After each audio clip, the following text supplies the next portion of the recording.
I am Marcia McGraw-Olive, board member of the Caspian Policy Center.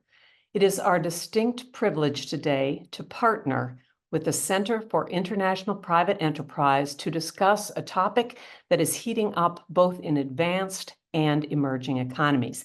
And that is the topic of screening inward foreign direct investment, both to promote economic growth, but also to be cautious about potential vulnerabilities or risks to national security. This is a long-standing topic in the United States, where the Committee on Foreign Investment in the United States, CIPE, has operated since 1950 under the Defense Production Act.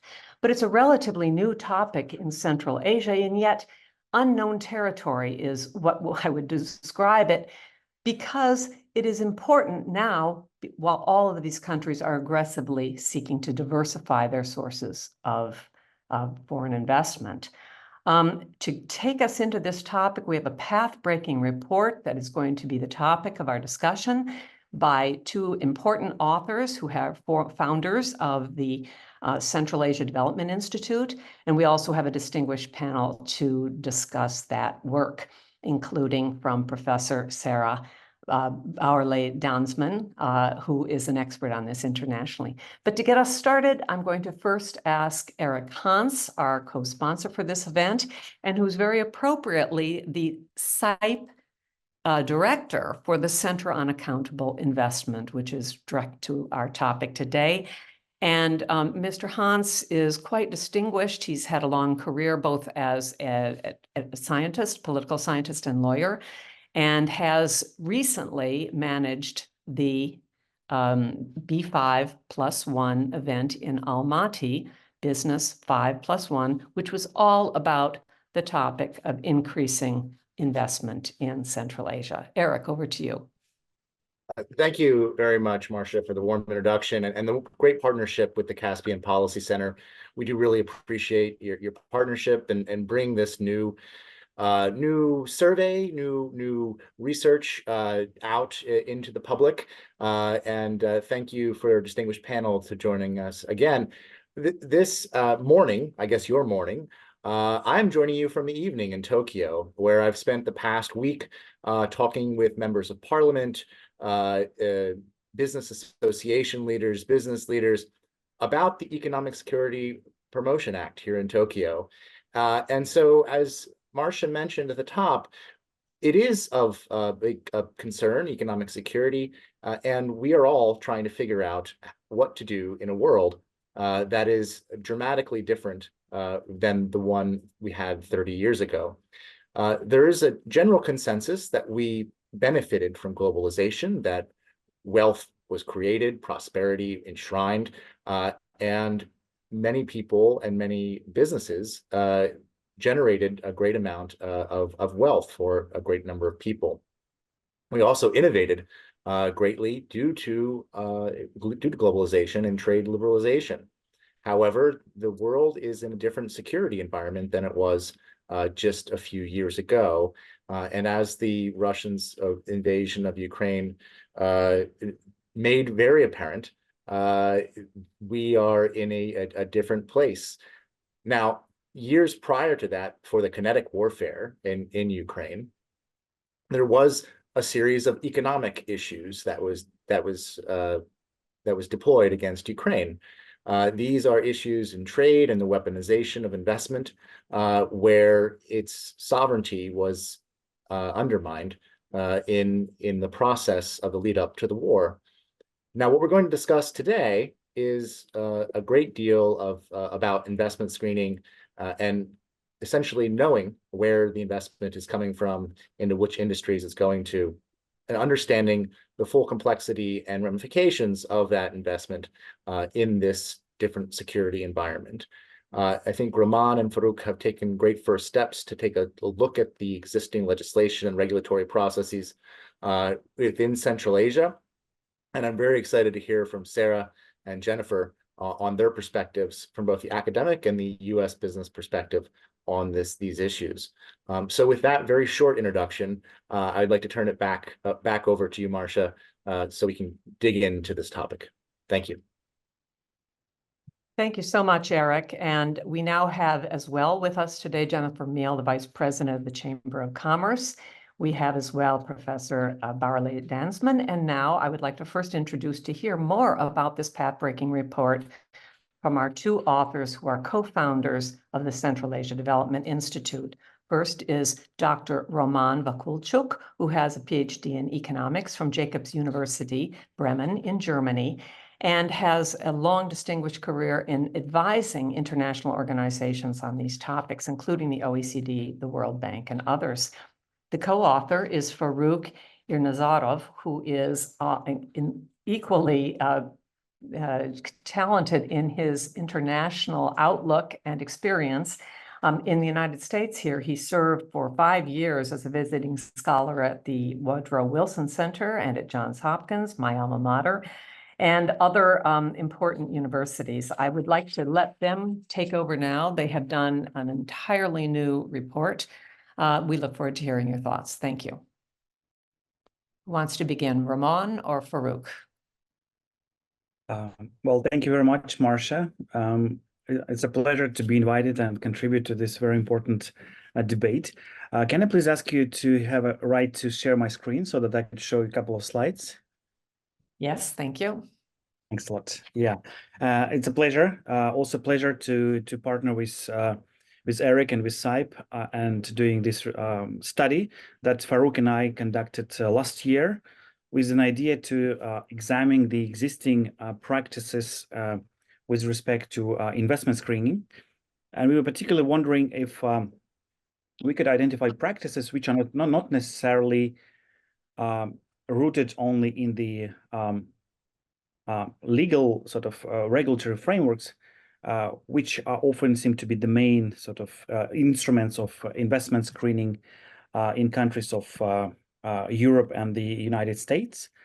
And as soon as I'm able to show the slides, still can't really get it there. We're working on it on this side, okay. technically. That's perfect. Okay. Right. So I can just say a few words that this study was really interesting and exciting because it was, in a way, the first study of that kind. And of course, there was no sort of previous literature that would look into the peculiarities of investment screening and its actually existence in Central Asia. But of course, one has a large body of literature that analyzes the incoming investment in Central Asia with respect to the FDI effects in different countries and the way how they can actually generate jobs, employment, while also how it can actually contribute to the social, political, and economic development of those countries. And we also know that actually many of the countries of the region were also scrutinized by international organizations in terms of the attractiveness of the investment climate for attracting investment. Somehow I see that it says that the participants' screen sharing is disabled.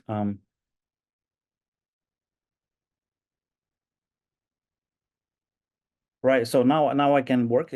Now it works, so this is great. So let me just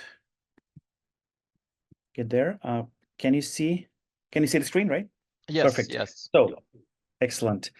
Thanks again for arranging that. And then we worked hard to really try to find out what would be the right approach to study this very interesting and also quite complex topic. So we published this report, and there are two main, I would say, questions we've been looking at. So we wanted to really try to understand whether this idea of investment screening can be applied to emerging markets. And we take the example of Central Asia, where we wanted to see to what extent local governments are engaged in actually evaluating and screening the incoming investment, and whether these practices, they are, quite regular standard, where there's also internal understanding among those local governments to actually improve those practices or not. And second, we want also to understand what are the strengths and weaknesses of those existing practices, and with providing some practical recommendations of what could be done, including in terms of the capacity building. But let me first maybe start, say a few words about the overall context where the countries of Central Asia, such as Kazakhstan, Kyrgyzstan, Tajikistan, and Uzbekistan are. At the moment, the region is experiencing quite a dynamic development, and we were able to witness that at the B5+1 forum in March in Almaty this year, where we've seen a lot of dynamic process ongoing in terms of regional cooperation, but also in terms of involvement of external partners. And I should say that for Central Asia, of course, the FDI has been one of the main sources of economic growth. Since the early 90s, the countries have been quite active in terms of promoting their business climate and trying to improve them with an idea to attract foreign investment. Some countries had very much, of course, prioritized such areas as oil and gas. Other countries were actually more successful in terms of attracting investment in trade, also in terms of different types of services, also transportation. And today we know that Central Asia can be seen as an important region in terms of its transportation potential. Many already claim that in some ways it's becoming a transportation hub that provides an important link between many of the Asian countries and Europe. And also in itself, Central Asia is important for internal transportation and also regional collaboration. But at the same time, Central Asia is also, I would say, quite unique in the sense that the region finds itself in a quite a complicated and challenging geopolitical landscape. I think this geopolitical landscape is always not necessarily always kind of complex and difficult, but it's also quite dynamic and also provides some opportunities. And with that, we also see that there is an increasing interest from external partners. And this table shows you the summary of some of the main global initiatives that actually meet in Central Asia. So the region is also quite unique in this respect, where you see that some of the large countries and partners of Central Asia, such as China, Japan, Russia, the European Union, the US, they have been proposing different types of, I would call them maybe connectivity initiatives, initiatives to really make Central Asia an important regional player, again, providing this important bridge between the West and Asia. At the same time, we also see, if you look at, for example, some of the strategic areas of engagement among those development programs, you will see that FDI, and it's actually marked red, also plays an important role, where each of the key players and sort of key countries try to promote and improve FDI connectivity with the region. In that sense, of course, it raises an important issue with this growing interest towards the region from so many different players. And actually, you can see that some of those initiatives are quite recent, for example, like the EU Global Gateway. So having so much of increasing interest from external players, one, of course, can ask a question, well, to what extent governments of Central Asia have the capacity and use different instruments to actually evaluate the incoming investment in the light that there's actually more and more investment coming, and many predict that the investment will continue to come. This table actually doesn't include growing interest from many of the Middle Eastern countries, the growing interest from Turkey, also from India.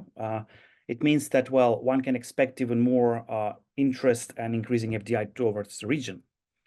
So for our study, what we did, we first, since it was like a blank list in terms of the existing studies on the topic, so we collected and systematically analyzed the existing laws and regulatory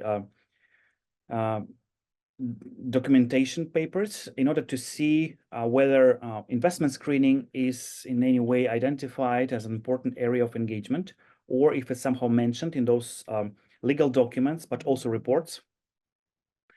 So we identified 52 relevant documents for 4 countries. And in addition, we also conducted 30 stakeholder interviews in order to really try to understand the dynamics of investment screening, investment evaluation in the region.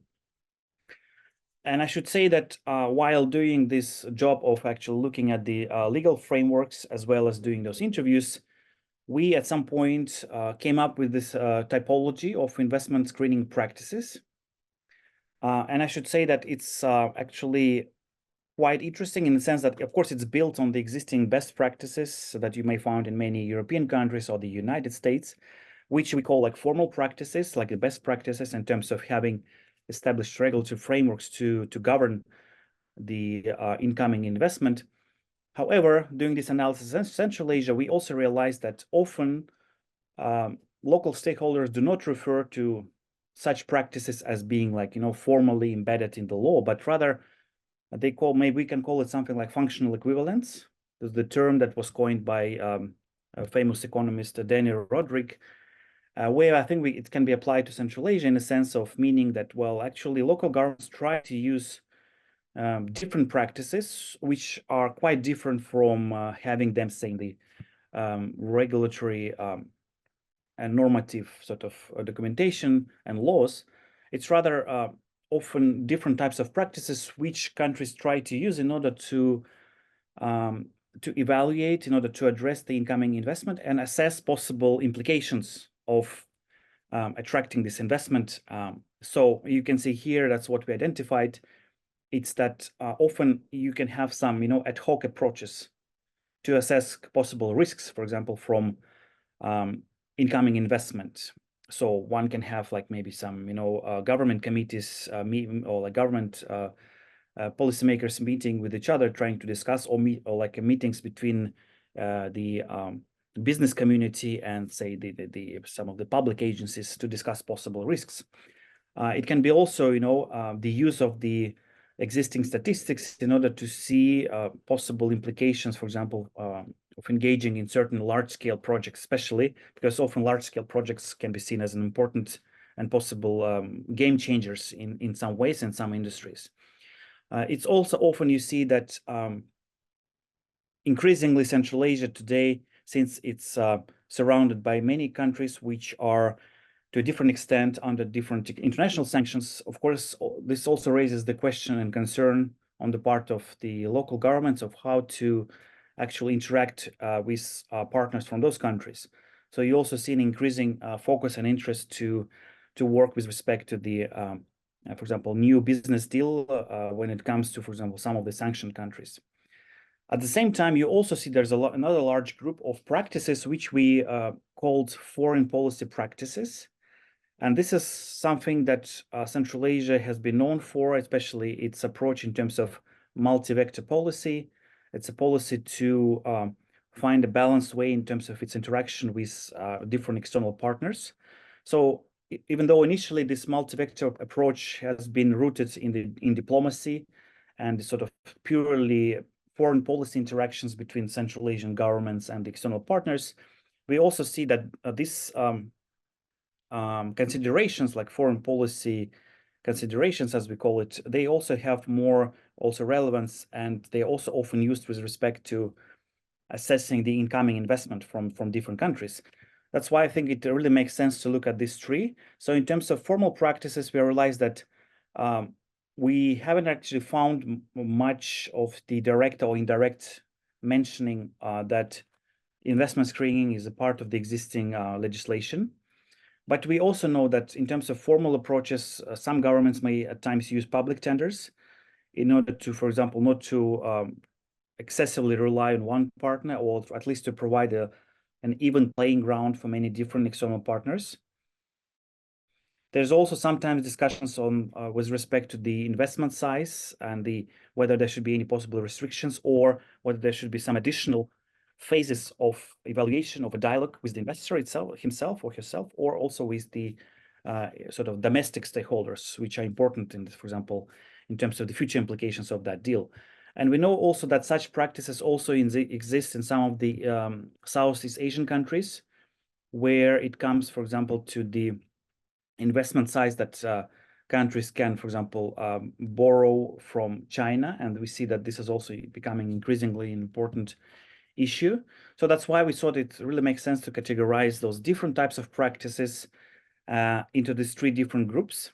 And often you see that whenever we try to use a purely Western methodology and also Western terminology, trying to talk about these issues, often many local stakeholders were not really familiar But when you give examples, you see that, well, such practices exist. They often maybe, carry different names, but often you see that, well, one can draw some parallels between them. So that's what we found when it comes to for example, the first group and the second group, where you see how, for example, the laws, to what extent they contain relevant provisions in terms of investment screening, whether investment screening is part of the existing laws. Also, public tenders, they are only partly used in Kazakhstan and Kyrgyzstan, while it's unclear to what extent public tenders come also as an instrument in countries like Tajikistan or Uzbekistan. As I said, large-scale FDI projects often under some, ad hoc risk assessment. Some countries may use statistics in order to evaluate and also compare investment from different countries and to see what could be possible implications of that. And then also, as I said, this multi-vector FDI policy, which, as I said, was firstly rooted in diplomacy. Also sometimes, and it's also quite an important observation, international organizations may provide some indirect assistance in terms of screening the incoming investment, especially when international organizations are part of some important multi-billion deals, for example, between different countries. So they often come either as, as a guarantor of the deals, or often they also, may co-finance some of the, for example, large-scale infrastructure projects in Central Asia.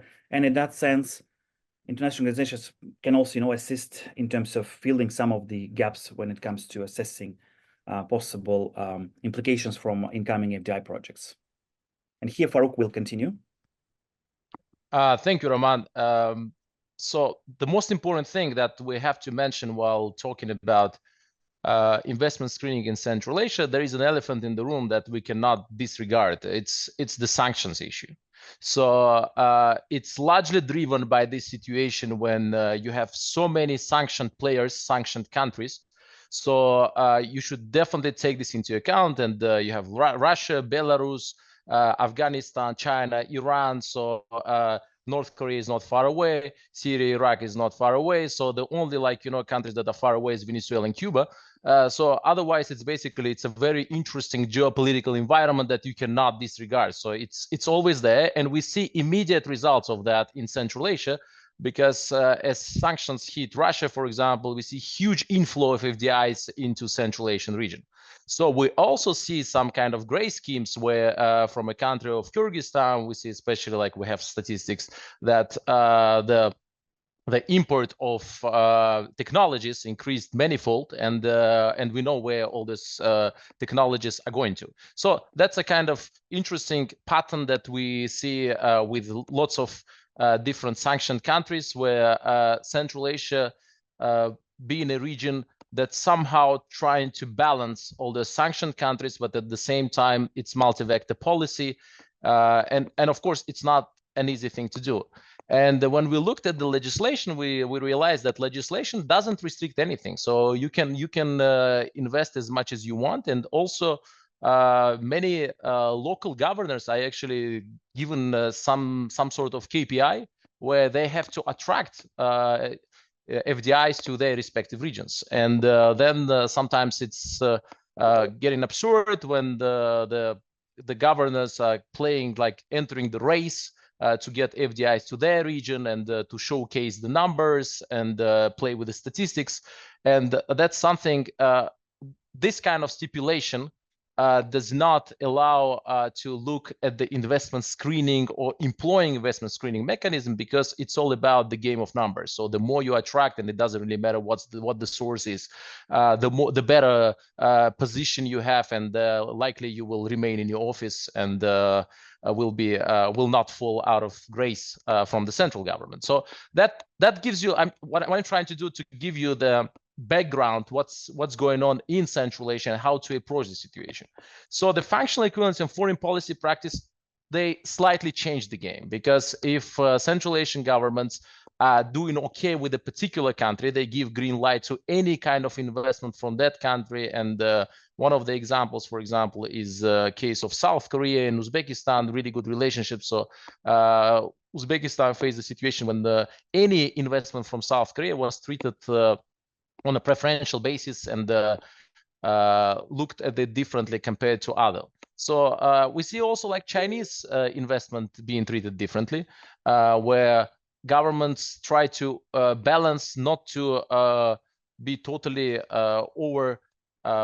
over-invested, if I may use that term, from Chinese part, because they believe that in that sense it will be very difficult to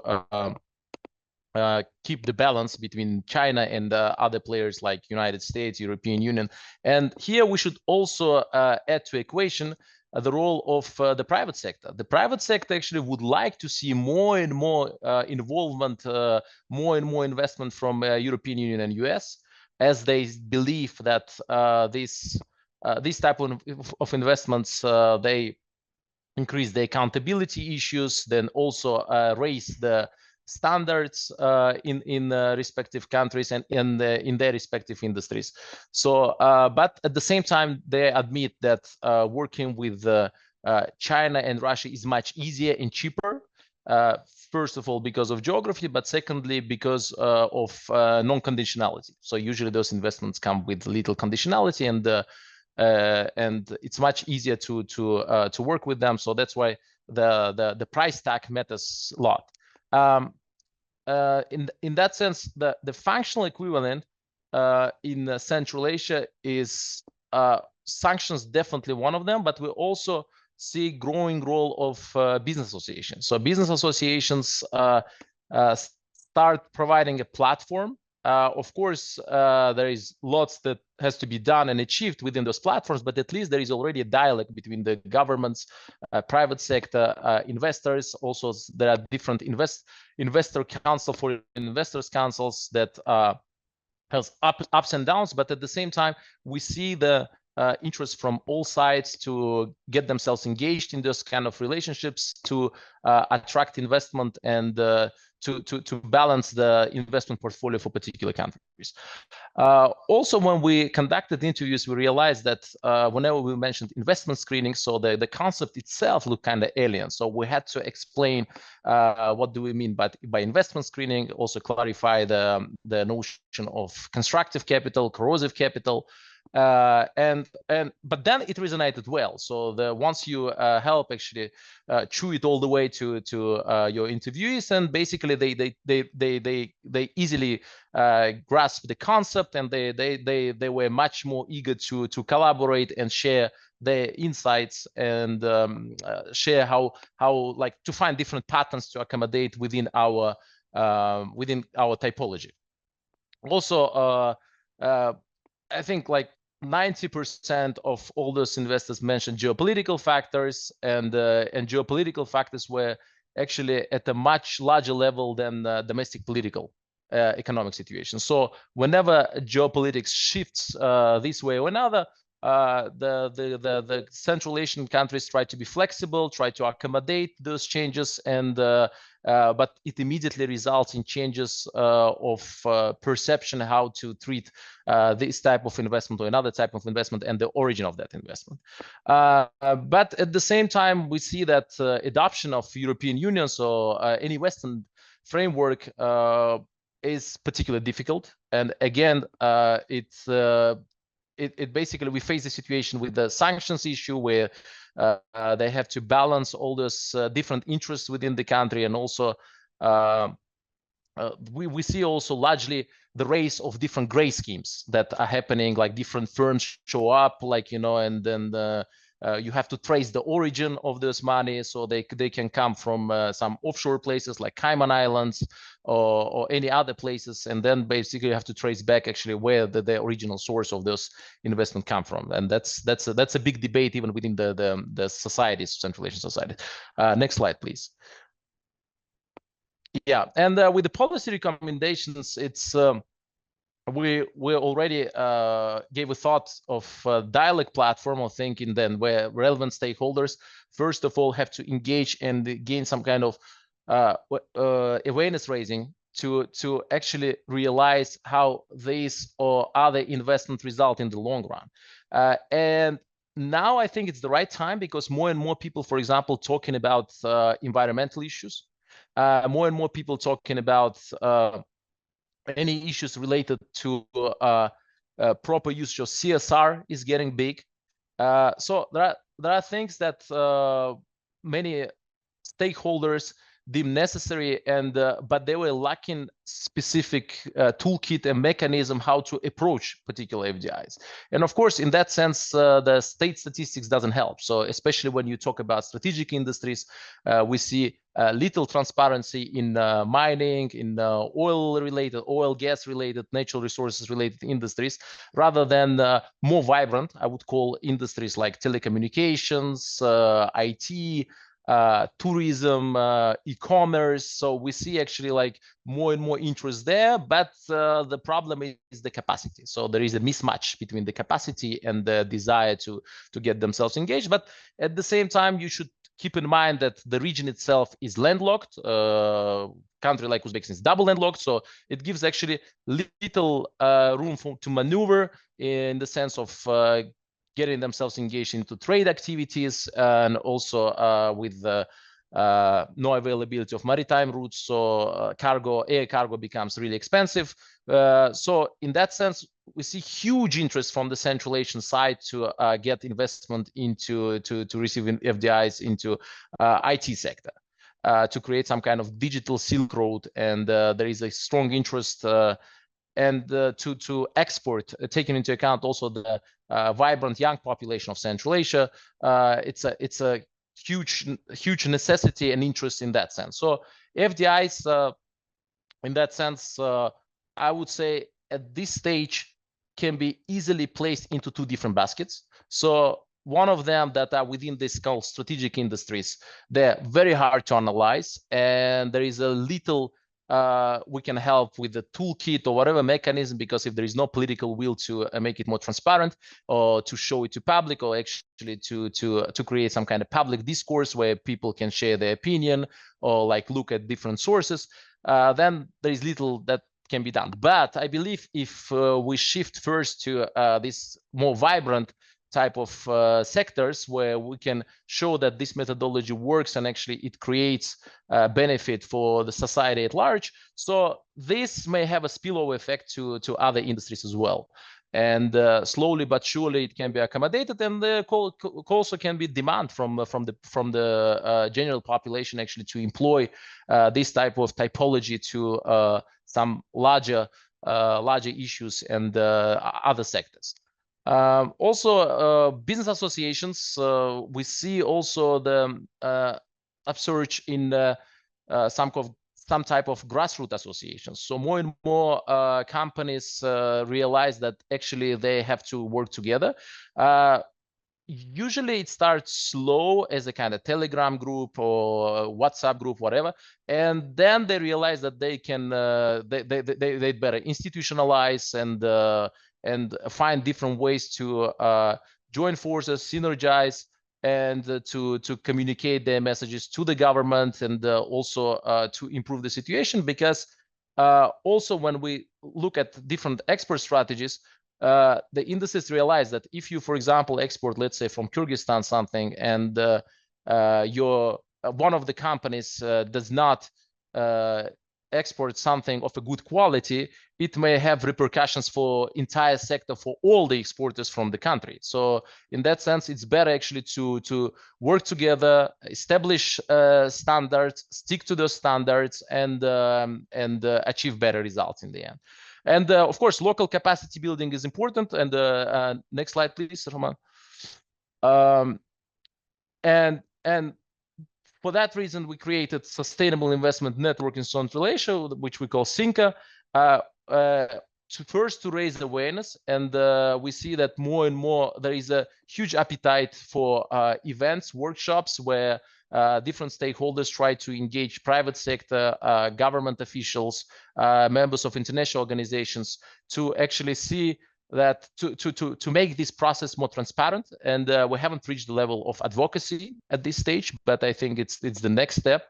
Once we are able to saturate the debate, and more and more people would realize the efficiency and the need of this particular toolkit for Central Asia. I would like to thank everyone, and we are looking forward to your questions. Thank you. Thank you so much, Roman and Farrukh, for an incredibly compelling report and excellent analysis with recommendations that we hope will take root. Now let's turn to Professor Sarah Bauerle-Dansman, who is the visiting scholar in residence at the Atlantic Council and Associate Professor of International Studies at Indiana University, Bloomington. She's also Faculty Director of the Tobias Center for Innovation in International Development and a term member of the Council on Foreign Relations. And most incredibly appropriate for this topic is that she is the author of Merging Interests When Domestic Firms Shape FDI Policy.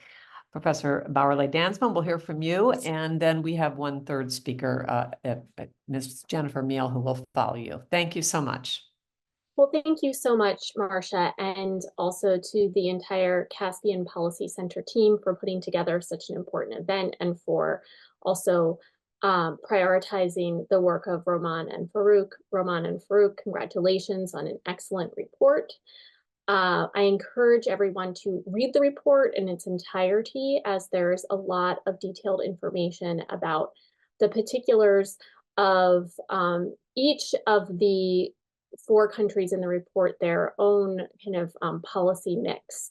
And additionally, excellent discussion about concerns around corrosive capital and how corrosive capital is in itself a national security risk. And that's kind of where I wanted to start, because I think that this attention to corrosive capital as a national security risk that that country governments in the region need to address through investment policy is first of all, a different way of conceptualizing the risks that come from foreign investments. This is not the primary focus of investment screening mechanisms in other countries, but I think that it's particularly relevant to the Central Eurasian region for reasons that Roman and Farrukh mentioned in their talk. The kind of geography of the region places them at the crossroads of a lot of concerns related to cross-border flows of all kinds, whether that be foreign direct investment, whether it be transport networks, whether that be debt, and so forth. The report, in my mind, makes 3 important contributions to the policy discussion. So first, I think the conceptual framework that they use to identify investment screening practices through different institutional and societal forms is an incredibly important corrective to a kind of growing policy literature that has focused primarily on what investment screening looks like in kind of Western style democracies, and has until now not paid enough attention to different functional forms of investment screening in other institutional contexts. So by widening the aperture to consider all of the different ways in which governments may monitor and manage investment inflows, for instance, by seeking to balance sources of investment, this report reminds us that similar government functions can take very different forms in different local contexts. And I think that that's important for all policymakers to remember as they are thinking about the challenges around investment screening and the potential ways to address those concerns. I think another important contribution is that the report provides a very useful descriptive understanding of how investment may or may not be evaluated, screened, or managed. And I use managed twice now because I think that actually a lot of the concerns of these governments is managing flows as opposed to necessarily screening flows. And this was a task that was not so straightforward for the authors of this report, because the gap between law and practice in any context can be quite wide, but I think is especially the case in the 4 countries that are covered in this report. And so there is very good triangulation between deep attention to the laws and rules on the book, but also speaking with those in the region who are practicing these policies on an everyday basis. And then finally, I think the report provides a set of interesting recommendations to leverage the business community's local knowledge through deepening engagement with business associations in order to develop greater monitoring and evaluation capacity. I should say, though, that I'm not yet convinced that it is possible to deputize the business community in this way without creating additional opportunities for rent seeking and corruption. And that'll be something that I'll kind of ask more explicitly of the authors in just a moment. So those are what I see as the primary contributions of the report. Any good report will leave the reader with questions and concerns. And so I want to highlight 3 here. So the first is, and it seems like in the conversation that we've had this morning, it's become more clear that perhaps Rahman and Farrukh are perhaps less kind of focused on the importance of developing investment screening mechanisms in these regions, or at least that we're a bit of a ways off before that is feasible. But I do think that it would be helpful for us to think more explicitly about whether developing investment screening tools is advisable in these countries, given 2 issues. So first is, and this stems from kind of whenever I talk with governments around the issue of investment screening, my first question is, well, what's the nature of the threat, right? So investment screening, at least the way that it works in most countries, is that investment screening is focused on foreign direct investment and oftentimes focused specifically on cross-border mergers and acquisitions. But this is not the type of investment or economic flow that is necessarily the most challenging kind of transaction from a national security perspective in many countries, particularly countries that are in the kind of developing market framework. So what is the nature of the kinds of vectors of threats that foreign investment and other economic activities pose in the region? Are these really the types of economic transactions that would be covered through an investment screening mechanism?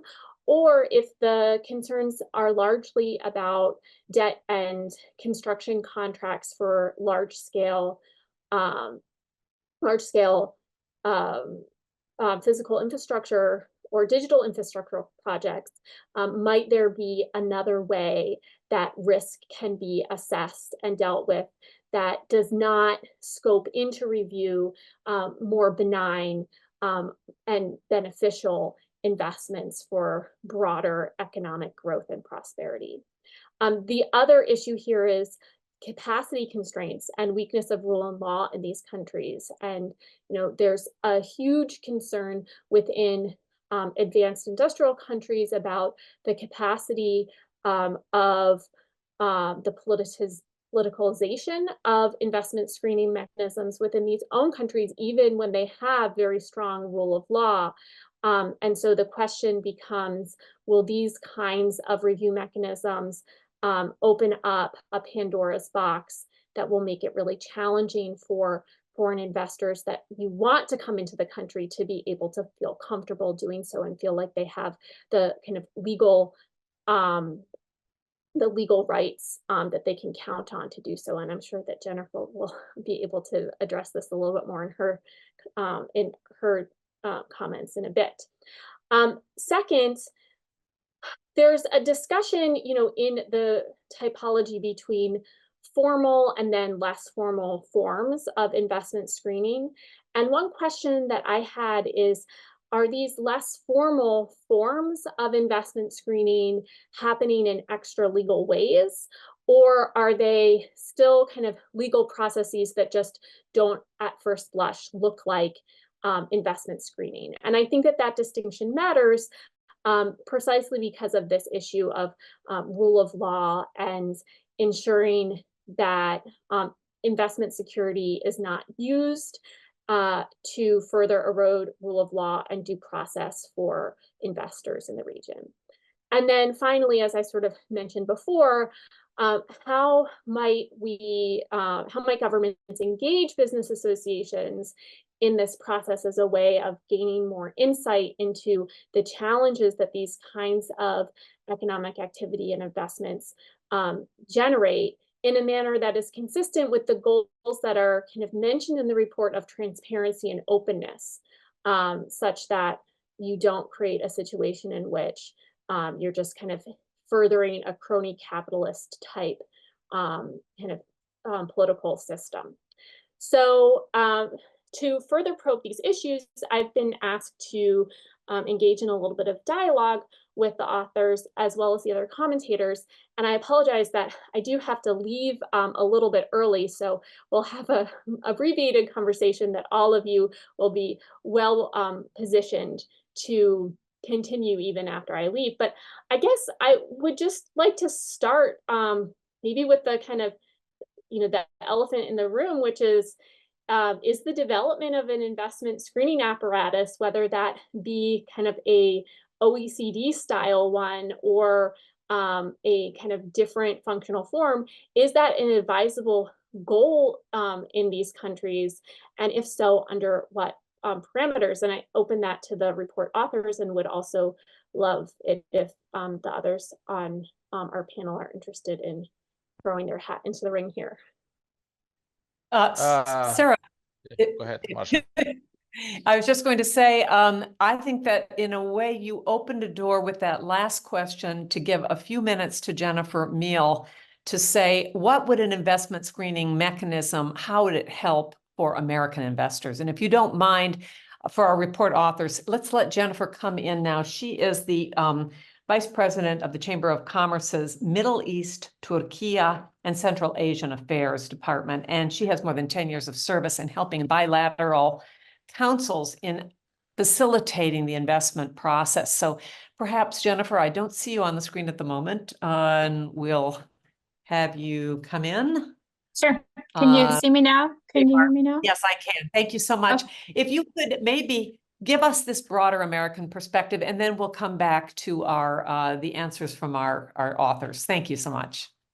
Sure, of course. Thank you very much, Marsha. Thank you, Sarah, and to the authors of this report. It was a very interesting piece of research, and Caspian Policy Center and CIPE for hosting us. The U.S. Chamber of Commerce has a U.S. Kazakhstan Business Council, and we have about 30 U.S. companies that are on the council, mostly large U.S. multinationals. And we also work with some of our member companies across Central Asia. So from this purview, we have AmCham partners that CIPE also works very closely with. So we have a good understanding of the business association landscape as well in these countries, in addition to working with a lot of the investors. I will say that the Central Asia Western investor profile is diversifying. It's not just your large multinationals that are very sophisticated compliance teams and working in highly regulated industries or with embedded state-owned partners like in hydrocarbon sector.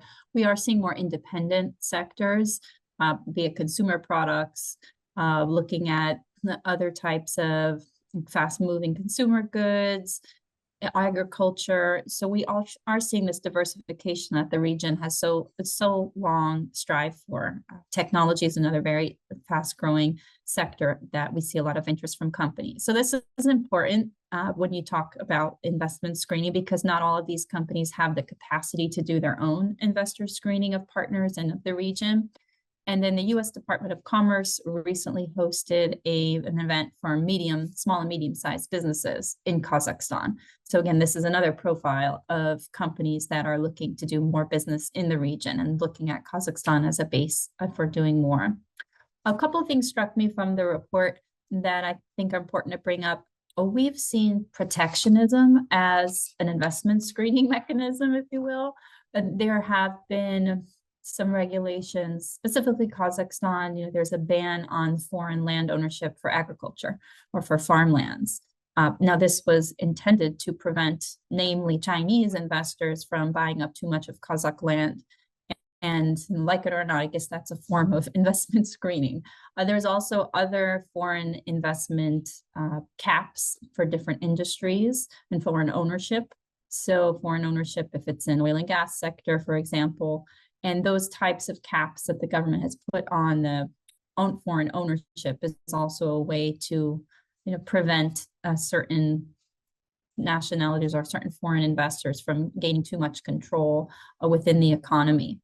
And then, of course, there's the elephant in the room that everybody talked about, the Russian sanctions, most particularly, especially for U.S. companies and Western multinationals that are very careful right now in having any type of exposure. And as a result, a lot of these companies are doing compliance or over compliance in some cases. And that in many ways is functioning as an investment screen from the private sector, just by default, because nobody wants to run afoul of these sanctions.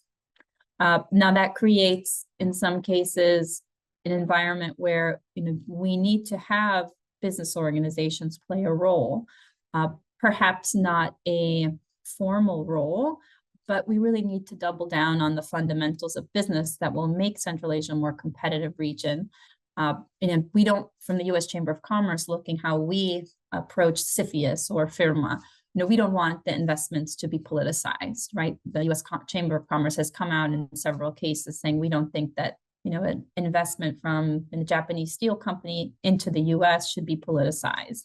And that would be the case for a region like Central Asia, depending on the business association. If it's an American Chamber of Commerce, if it's a European business association, if it's a Chinese business association, those business associations may reflect the politics in the countries that they come from. So maybe not the best venue for this type of a investment screening formally. But we can double down again on these fundamentals for business. So transparency, corporate governance, more efficient tax reform, consultative mechanisms for public procurement processes, liberalizing some of the trade policy, and introducing more responsible business practices and good regulatory practices. And especially looking at how state-owned enterprises are run and privatized. I think that's where business associations can play a role and being an active voice in the policymaking process as well. So one thing that we see with a lot of U.S. companies in Kazakhstan in particular, they do want to play a more active role in the policymaking process, but that function isn't always there. There's not a consultative mechanism. There's not a review and comment. So that could be a really good place to start, where you're building a partnership with the private sector, and you get private sector views of mostly companies that are accustomed to this process. And it helps promote more of the quality foreign and direct investment versus this corrosive capital that's been mentioned. So those are some thoughts from my end to get us started. And I can kick it back to Sarah for the questions if she has them. Thank you so much, Jennifer, because that last point about consultative mechanisms was perfect advertising for the value of the B5+1. I see Eric is smiling on that one too. But Jennifer, you really did also give some point of an answer to Sarah's questions. And now let me turn back to Farrukh and Roman. Are these countries really ready for this screening process, and on what level? And please respond to her other thoughts as well. Thank you, Marcia. I'll start and Roman can follow up. Thank you very much, Sarah and Jennifer. So Sarah, I'm cognizant that you have 5 minutes left. So basically, I'll try to address your questions/concerns first, and then I'll turn to Jennifer. Basically, that's a great question about developing the mechanism, whether it can be a logic question, whether the region is ready, whether the region needs that. And for that reason, we looked at different regions as well. So for example, we looked at the Balkans, and we realized that the different type of incentives shape up the situation differently. So when you have an incentive to join European Union, then basically you are much eager to absorb any type of typology that would streamline things, help you to showcase that you are actually going right way, that you are being transparent, you are being more participatory, all those kind of governance issues at large. And for centralists, the situation is different, not only in terms of environment, geopolitical environment, sanctions, but also in terms of the region itself is not spoiled with the investments. It's not like, large set of menu that comes like, and then you just have to sit and then let's pick the one that you need and then ask for dessert.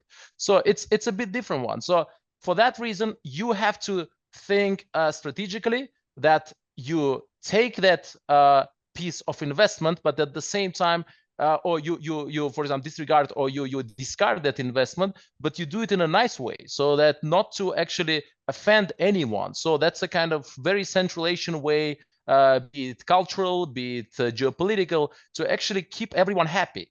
So we know that it's almost impossible to keep everyone happy, especially in current circumstances, but still the government's trying to do. So that's why we thought that the best way, so we looked at different regions, and these functional equivalents, they actually reflect the best how Central Asia can be analyzed currently. So at this stage, this typology works well, but definitely it's not a static mechanism. So it should be developed, taking into account latest developments, outside, like internal, external, but also take into account whatever changes are happening in others. So basically getting the best practices and contextualize it for Central Asia.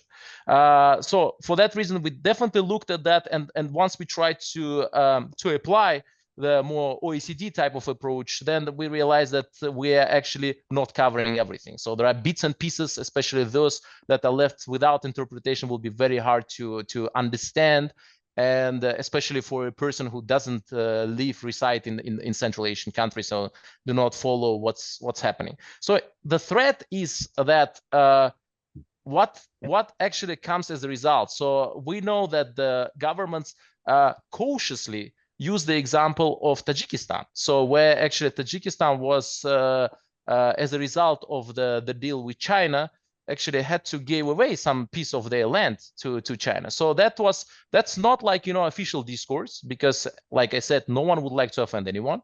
But at the same time, it's underlying cause that is being actually heavily monitored, and also, so this is now some kind of red flag that the governments, whenever they look at investments from particular countries, so they take this into account. So at this stage, it's viable, but like I said, so in 5 years, in 2-3 years, it might be like, we would need to add some further details. Capacity issue. So before you go, I have to do it in 1 minute. So capacity issue is a different issue. So whether they have capacity, yes and no. So once you have willingness, then you basically will ask for capacity, because you cannot impose capacity itself on the governments. It's more like, yes, if we see the incentive for us to change those things, if we're able to do that, then of course we would be able to adjust and to adopt this typology. That's why we're initially offering to test that on a more vibrant, on a more adjustable, flexible industries like tourism, IT, e-commerce, and things like that. And I don't think that's a Pandora box. I think it's actually gateway to other industries, because this one-size-fits-all approach wouldn't work in these circumstances. So we definitely have to take into account. But many thanks, Sarah, for your comments. They were well taken, and we really appreciate that. And we'll be looking forward to communicating with you on these issues in the future. Thanks a lot. And Roman. If I could, as they say in broadcasting, you have 30 seconds left. Sarah, would you want to give a last thought before we then turn it back to Roman? I just think that this is a really important conversation. I appreciate Farrukh's points, and I am sure that the remainder of the session today will delve further into these issues. And I would just encourage that in the next round of conversation to look at the questions that are posed right now in the Q&A, because we have some questions that are really all about infrastructure investment and thinking about the different ways to encourage the beneficial investment instead of corrosive investment, and not just through sticks, but also through incentives. So I'm sure that that will be where the conversation heads. So thank you all so much, and my apologies that I have to leave early. Congratulations again. Thank you. Thank you, Sarah. Thank you, Sarah. And may I say she alluded to the questions, and I would put them to you now as well. So let's open it up because it goes right to the heart of her last part about in infrastructure.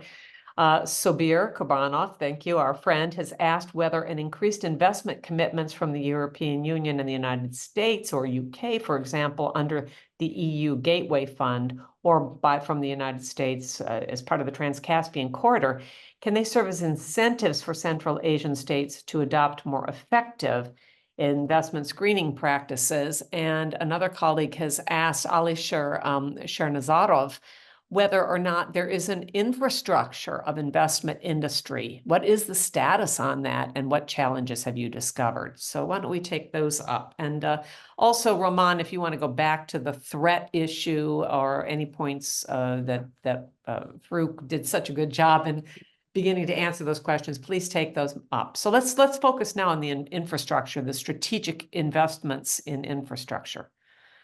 Can more Western investment help that framework screening? Yeah, first, well, thank you, Marsha. I think those are very interesting, good questions. And maybe I'll first address those and then come back to the discussion that Farrukh was having with Sarah and also with Jennifer. So I should say that indeed, we can notice that whenever there are many, well, European or US companies establish their presence in Central Asia, I think that, well, you expect this element that this would, help in terms of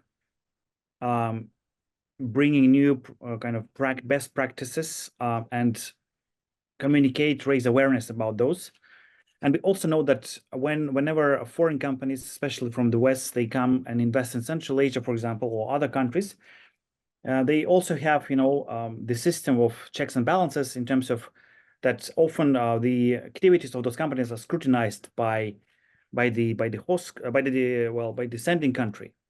For example, media, we know how active are media in terms of following what big companies are doing in other parts of the world. And this serves, I think, as an element for those companies often to stick to high standards. And this, of course, has implications in terms of the spillover effects for, promoting best practices. And we also know that some of the best practices have been adopted since the early 90s. We also know that the role like different international advisors and consultants played, for example, in Kazakhstan, where the government needed advice on how to basically structure the public sector, how to actually organize effectively the provision of public services. And we know that often the government is quite keen to learn. As also Uzbekistan recently, especially after, we can say, it economically opened up with the new president Mirziyoyev, I think we can also say that Uzbekistan is getting also more and more eager to learn from international experience and expose itself more to the possible, let's call it influence from other different, practices and examples. So I can expect that. At the same time, and this brings me back to what Sarah was talking about, is that in the case of Central Asia, we have pretty unique sources of threats or risks in terms of investment screening. I mean, Central Asia is a place where we know that foreign direct investment has for many years been often, seen as a source of environmental degradation. So, for example, the environmental concerns play a huge role in terms of evaluating and, avoiding situations where it can actually do a lot of harm on the ground. This relates to such industries as mining. This also relates to some of the, infrastructure projects where often companies from different countries have not been really engaged in a very, high standard and did the proper feasibility studies and so on. So I think governments also look from the point of view of the little or no environmental harm and how to find a way to balance it. It's also quite a tricky security situation in a broader sense across some of the Central Asian countries. It's of course possible, risks of terrorism. It's also possible risks of some religious extremism. It's also countries where you have also a bit of, political instability that surrounds Central Asia. And this also creates some incentives for governments to take certain decisions in terms of, evaluating and then managing the incoming investment and also balancing the interests when it comes to, for example, different external partners. So that should all be also taken into account. Also, I think now we see that, and this brings me back to the second question from Sarah, is that what could be done in Central Asia? I think that, and this is what we discussed with Farrukh in the report, is that before adopting any legislation that would look at and regulate investment screening, I think one really needs to build a capacity to raise awareness, to actually use those platforms as the B5+1 forum, use dialogues between different chambers of commerce with the local governments and the private businesses in terms of the seeing potential risks and also opportunities when it comes to evaluating incoming investment. So I think those are the first necessary ingredients before getting to the stage of adopting the full kind of fledged law that would actually help to regulate the incoming investment. And then, of course, in any sense, I agree that the actual format of these regulatory frameworks for investment screening could take different form in Central Asia because of its quite unique context that is different from other places. And coming back to what Jennifer was saying, I really appreciate Jennifer's comments and also quite interesting new insights about what else can be considered as investment screening practices. Of course, the ownership restrictions and also sometimes the management of different projects can also come under certain restrictions, different quotas. So this can also be categorized as a possible way to restrict investment. At the same time, we know that this basically exists in most all the places when it comes to strategic industries. So Central Asia is not unique, but I think the next step for the region is really to try to find a way to make those practices more systematic, but also find a way to make them more effective so that the existing practices they use actually for the benefit, for the better across the communities and societies in Central Asia. And I'll stop here. Maybe Farrukh, you can follow up on those questions asked by Sobir and another colleague. Yes. And yeah, thank you. Two things. I promised to get back to Jennifer on her comments. I really like two things that she mentioned. First, that not every company in Central Asia can allow their own research. So they don't have capacity, they don't have resources to actually check everything, whether it's they would face any issues with that or sanctions. They don't have a proper toolkit, proper people. And in that sense, some kind of associations would play a bigger role. So where actually you see whenever in doubt, you can turn to associations and associations can provide this kind of help. So I think in that sense, business associations are very important. And then Jennifer mentioned the caps by industry. And yes, so these things do exist, of course, informally. But also there are some formal way as well. For informally, it's like the foreign functional equivalents and the foreign policy practices that we mentioned earlier, but also, for example, land ownership. So if you would like to start agribusiness, there is a huge interest to do agribusiness in Uzbekistan. And there is a huge potential. So Fergana Valley is a fruit basket for not only for Central Asia, but for many other countries. But of course, when you don't own the land, and that creates a situation because the land officially belongs to the government.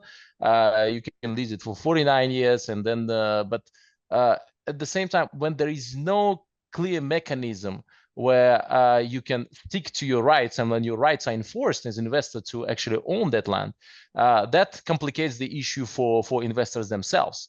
And then even after that, if investors are still interested in investing, then you have questions actually. Okay, what's the situation? Why they're doing that? Of course, the quick answer to that is actually in more risky environment, you actually gain more.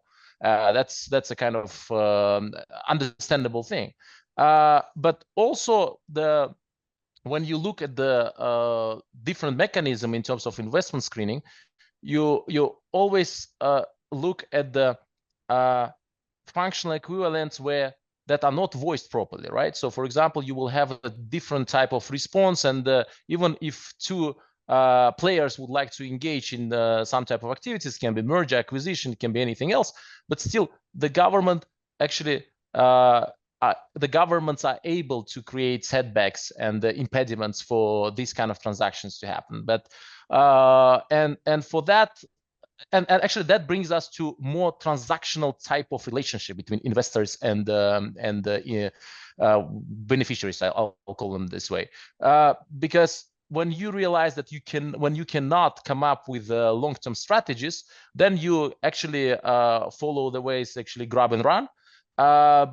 And the government is very much aware of that, and they're saying we don't need anyone who is like there like grab and run, and there comes a problem, because the governments often see the investors as some kind of sponsors.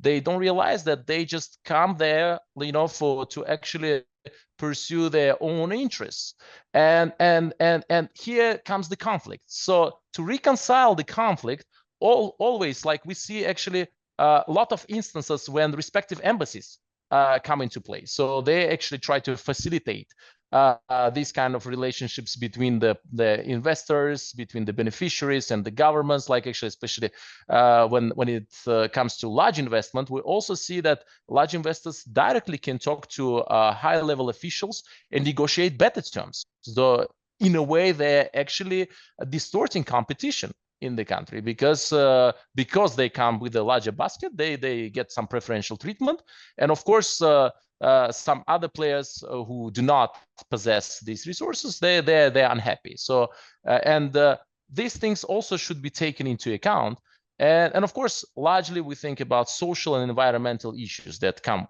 with it. So let me address the question of Alisher that was missed from our discussion.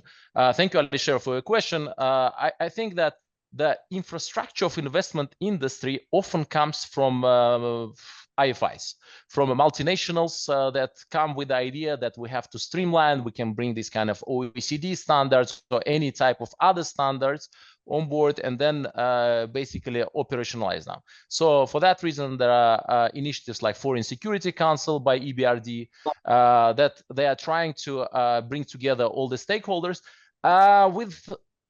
with ups and downs. So there are successes when you actually, because every bit matters when you talk about investment screening, because slowly but surely you reach actually the saturation of awareness raising of for public officials and for other stakeholders. But at the same time, it's not yet there. It's not a kind of fully functional mechanism because it doesn't have any execution power. So it doesn't have any kind of proper enforcement. And we know that Central Asia is notoriously known for enforcement issues. So like in terms of legislation, everything looks perfect. But when you go down to enforcement, then you have so many questions. You start scratching your head and thinking actually why this is not working the way it's written. And for that reason, again, so we actually shift to this informal mechanism that sometimes are much more influential than formal mechanism. So in that sense, I wouldn't call it kind of streamlined, well-structured infrastructure of investment industry in Central Asian region. I would say a series of attempts, sometimes that come together when political will is there, that actually result in a kind of larger investment infrastructure, but with some missing bits and pieces. So it's kind of mosaic with some missing bits and pieces, and this I would call them gray zones. And so many things can happen within those gray zones where many interests collide. And so this is the status quo of the investment industry and infrastructure in the situation. And so Sabir's question, and I promise I get back to Marcia then. Basically, yes, it can serve because the governments of Central Asia, they realize that Trans-Caspian corridor, middle corridor is way to go. But it's so underdeveloped compared to the northern corridor, so that you cannot change it overnight. So it takes lots of effort. So at this stage, I would say it's more like a process, but it's not kind of full attack, like, all out attack for the governments. So it's more like looking for any loopholes, any alternatives, any opportunities for the governments to improve the situation in terms of logistics. But at the same time, while Trans-Caspian corridor is there, and I think sooner or later it will be developed, but it's not kind of proper set of investment like it was, to give you an analogy, the accession to EU for the Balkan states, for example. So it has a totally different type of scenario and the situation. Yeah, thank you. Marcia, back to you. Thank you so much. And I'm just going to pick up quickly on that last point, because the desire, the willingness, which you said has to be a driver for capacity development, potentially could come through concrete investments in middle corridor segments, such as port rehabilitation or roads, or even through the soft connectivity measures that will require a lot of investment in digitalization. And in that regard, I think there's an environmental and social standard that comes with IFI lending, because the governments are committing themselves to implement those regulations. And that's even worked when groups like the EBRD World Bank combine with AIIB led by China, because then they're all on the same page. And then that opens the door to competitive procurement, which was something that Jennifer mentioned, is part and parcel of the more accountable investment framework. So with that last sentence, there was an opening to Eric Hans if he wanted to make any comments. I'm going to go around the room now for the last comments, and I'll actually, Eric, why don't I go to Jennifer and then I'll come back to you, okay? Thank you. Sure, thanks, Marcia. And yeah, I just want to emphasize that this report is very valuable in pointing out what is existing and what we can build on. And the US and Western European frameworks, I think, have our best chance working together, not specifically within these World Bank EBRD projects. The infrastructure investments provide a great incentive, but we can also be doing the day-to-day work through our business associations and working together with our businesses to enhance some of the corporate governance that really is going to underpin any formal mechanism for investment screening in the future. So I look forward to staying in touch with everybody on this important issue. And if I can ever be of any help in the U.S. Chamber of Commerce, please let us know. Thanks, Jennifer. Yeah. And so I think that throughout this conversation, I probably kind of two pillars of kind of thought come out of this conversation. One is kind of the necessity for transparency and certainty in terms of investment environment. So, if you're going to go into Central Asia, you need that transparency. You need some sort of certainty in process or procedure, especially if you're coming from, an OECD nation that has, rules about lending, that you're using, other people's money for this investment. And so you need that transparency and certainty.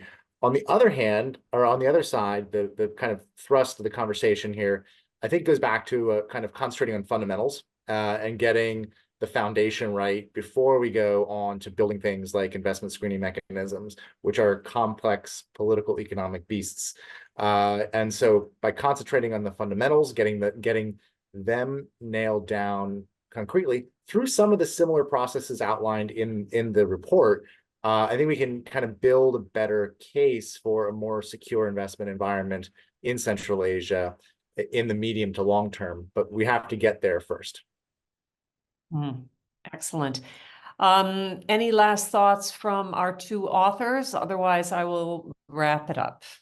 Farrukh or Roman, if you have any last thoughts. I do, actually. I would like to say that was an excellent point, Marcia, on the concrete projects. So Central Asia, and is not an exception in this case, whenever we have a concrete project, for example, to develop this middle corridor, right?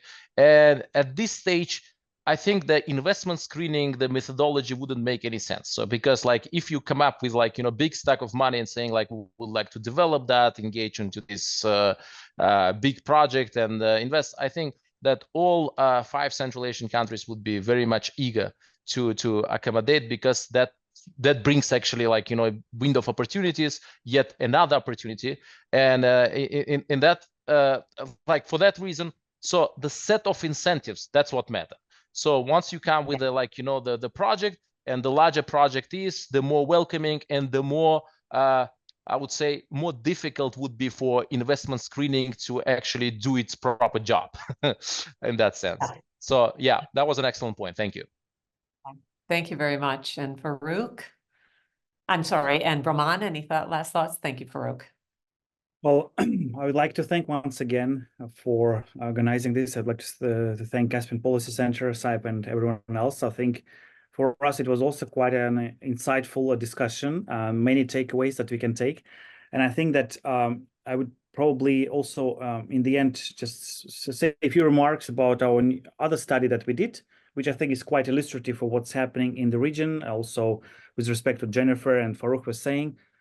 So we did a study where we looked at what make companies successful in Central Asia, like especially when it comes to foreign companies, because we know that of course there are many businesses which struggle in the region, but also we know that there are many success stories, and we're interested in what makes them successful. And we found this, a causal connection that those companies that invested in market research and spend a lot of time in the region before they actually invested, most of them tend to be on the success side.